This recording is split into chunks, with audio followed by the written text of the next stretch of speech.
Yeah, not only are family courts not matriarchal, but pointing to the bias in family court decisions is another example of men telling on themselves. Let's start with child support. Do you remember this story about the juvenile underage father who got his babysitter pregnant and was forced to pay child support? Well, in doing the research for that video, I looked into why it is that courts don't take the means of conception into account when awarding child support. And the reason is that for decades, men have tried to commit fraud in court by claiming the conception was illegitimate in order to get out of paying child support. So much so that courts have decided that in order to protect the best interests of the child, they're no longer going to hear arguments about the means of conception. That's not misandry or matriarchy, that is the fair consequence of men's crappy behaviour. So the other argument that gets used is around custody, pointing to the statistic that women get custody 65% of the time. But what's ignored is that 50% of that is because both parents agree the mother should have custody. 40% of the 50 states have a default custody schedule of 50-50, with unsurprisingly Republican states dragging their feet when it comes to giving dads more time. But let's take a look at one of the states where 50-50 isn't the default, such as my home state of Texas, where men get awarded 33% of the custody. So the default order in Texas is every other weekend, which if you're doing the math equates to about 14% of the time. But the average is higher at 33%. And that's because this is merely a default. You can request a different schedule, you just have to ask for it. And it looks like in Texas, about half the time men are indeed asking for 50-50 schedules. But half the time, they're totally fine with every other weekend. And we know that's the case because in 90% of cases, they're settled without a judge intervening. Both parents agree on the custody schedule. So this isn't men not getting awarded what they're asking for. This is men straight up being okay with taking less custody of their kids.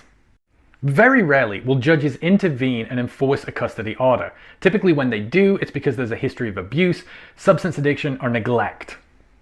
Are there exceptions? Absolutely. But pointing to these statistics generally does nothing but show that men still have a lot of work to do.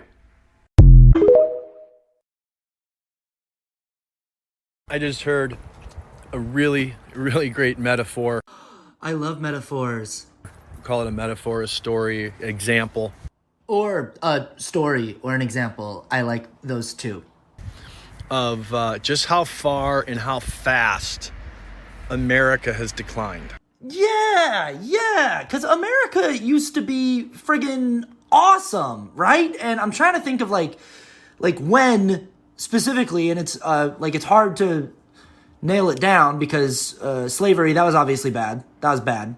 And then for most of the country's history, we didn't allow women to vote, which that was obviously dehumanizing and degrading queer people, which we've moved on past that. We did the Civil War, which was weird. We didn't have horse and buggies anymore. We had cars, and we did a bunch more racism and bad things after that. When were you thinking of? The Greatest Generation had 18-year-olds storming the beaches of Normandy. That's it. The Greatest Generation. That's right. When we used propaganda to guilt trip a bunch of 18-year-olds into going over to Europe and Japan to die for a good cause. It was a good cause. The Nazis were bad, which is, weirdly enough, a concept that we are kind of struggling with today. Knowing that they were friggin' cannon fodder, they were just there for German target practice. Yeah, that was awesome when we did that. When all those 18 and 19-year-old children basically were sent over to be cannon fodder and target practice.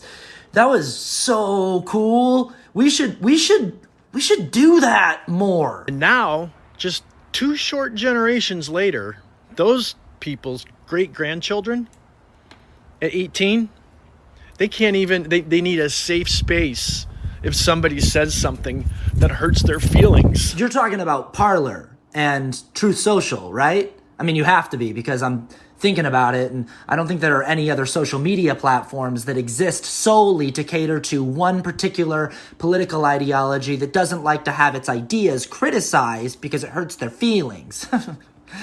Typical conservative snowflakes, am I right?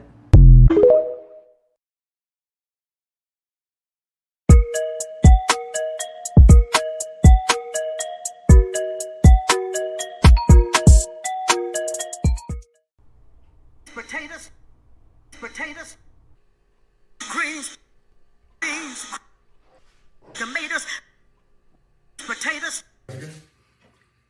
cringe, the cringe, the cringe, the cringe, the cringe, cringe, cringe, cringe, cringe, the cringe, the make us laugh, laugh, laugh, laugh, cringe, cringe, the cringe, the make us cringe,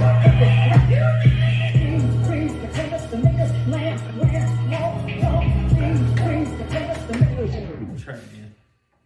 Have you ever seen scooters and trampolines mixed together? Well, let me tell you something.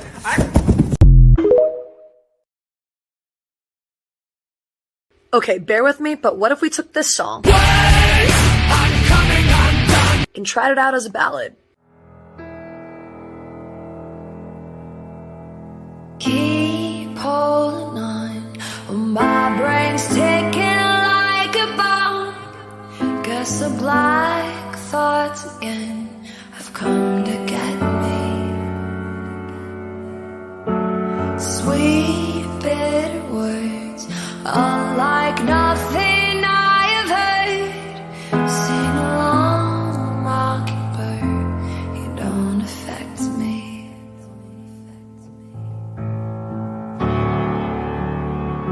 And that's right, deliver into my heart. Please try, be deliberate. Wait, I'm coming undone, irate. I'm coming undone, too late.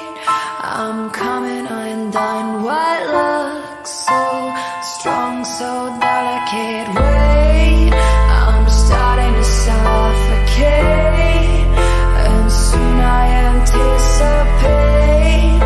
I'm coming undone, what looks so strong, so delicate.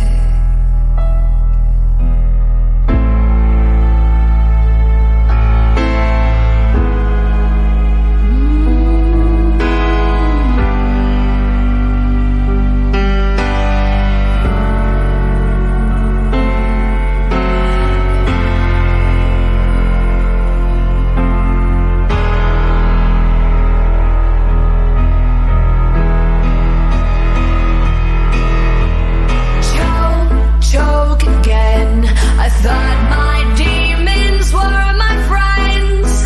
Hitting me in the end, they're out to get me.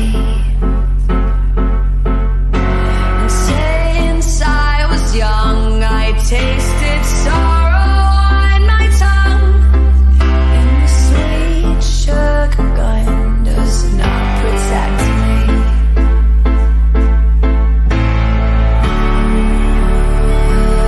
That's right.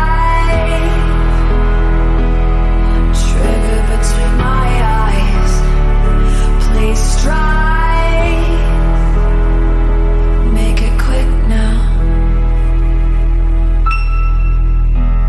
Wait, I'm coming undone, irate.